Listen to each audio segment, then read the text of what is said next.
All right, this is Keep It Moving. This is all about territories. The first title is We Growin', and this is territorial expansion.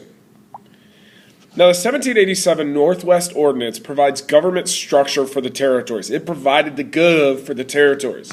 It included governors, secretaries, and 3 judges. It also includes the big-time rights, such as religion, trial by jury, and rights of common law. Woohoo! So the 1787 Northwest Ordinance provides government structure for new territories, including giving them a governor, a secretary, and 3 judges. It also includes all the big-time rights, things like religion, trial by jury, and rights of common law. Woohoo! Now, when a territory had 5,000 people, it could have an assembly. And when it had 60,000, it could apply for statehood. So when a territory had 5,000 people, it could have an assembly. 60,000, it could apply for statehood. Now, the ordinance bans slavery. This is going to be a problem for the South in the future. So the ordinance bans slavery, which is going to be a problem for the South in the future. Congress passed the ordinance to attract new settlers. It meant that the natives had to get gone, but the Federalists really lacked an army to defeat them. So Congress passes the Northwest Ordinance to attract new settlers to the West, which means to the natives, you got to get gone. But the Feds really lacked the army at that point to defeat them. So here's some more about the West Ordinance. And even more, you can actually read it. Now, to get more land, Jefferson wanted to conquer Spanish territory to the west. But then Napoleon said, well, I'll take over Spain. So to get more land, Jefferson decided, I want to conquer that Spanish territory to the west. But then Napoleon decided, well, I'll take over Spain. And so now Jefferson's dealing with Napoleon. Jefferson reasoned he could buy that land, and he does with the Louisiana Purchase in 1803. So Jefferson said, yo, dude, I'll buy that land from you. And he does with the Louisiana Purchase in 1803. And here's some more about the Louisiana Purchase. And then again.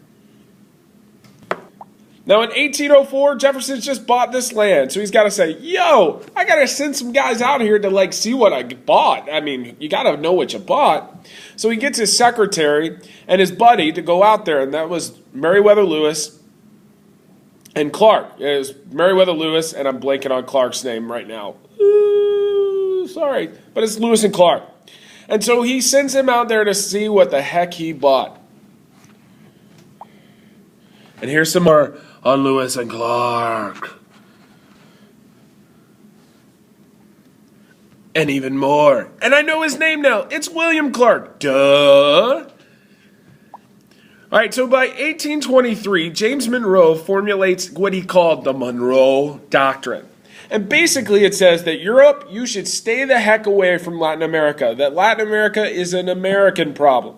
So basically it's a United States policy telling Europe to stay the heck away from Latin America.